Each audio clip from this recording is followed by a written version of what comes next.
The voices started. At first, they were a low moaning mixing in with the wind. When the stormy wind briefly died down, the hint of voices remained. Low, guttural, most likely female voices, although it was impossible to tell under these conditions. Oh, come on. I can't be losing my f***ing mind here. Not right now. Not just you, Moorfield. The voices are real. Or if they're not, we're all sharing the same up delusion. I blame Grossman. Shut up and pay attention. As much as I don't like the idea of operator casualties, if any of you morons get yourself killed today, I won't feel bad about it. His statement was enough to make them quit talking over the comms, but they all kept smirking about it in silence as they continued their belly crawl up the hill. Before they reached the top, the multiple voices they'd all heard carried on the wind rose with a renewed intensity that brought pain and searing heat lancing through Idina's mind with a vengeance.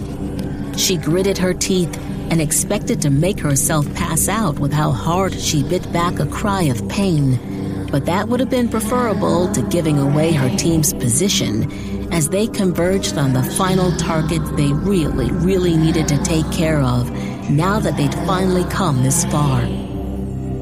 Her hands burned with fiery intensity. Green light shimmered in and out of her vision as the voices rose even louder.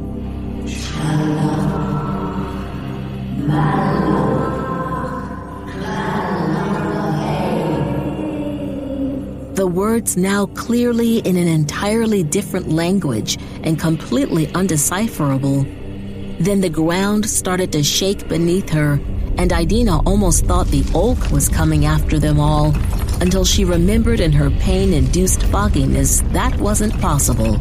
Sergeant, wait. This isn't right. You want to tell that to Specialist Kilder, Moorfield?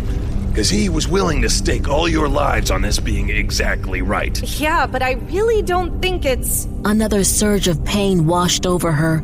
When the hillside rattled and shook again, strobing with green light like a different colored setting over a camera lens, she knew no one else on her team saw the light, felt the earth trembling, or had any reason to think they weren't in the right place at the right time.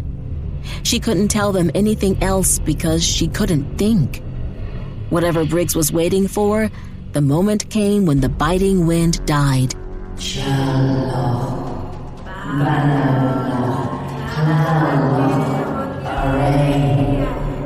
And the female voices rose again in even stronger intensity and volume. It sounded like they were chanting. The sergeant considered that an optimal moment to move in.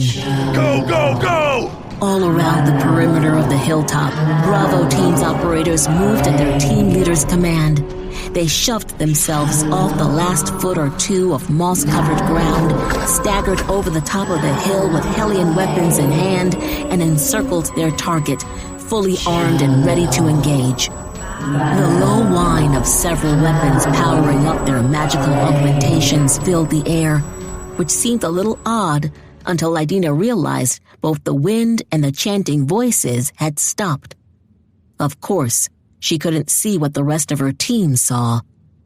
Because she couldn't hear anything, she forced herself to crawl over the edge of the hilltop, then braced herself with one boot planted in the frosted soil and her other knee digging painfully into it.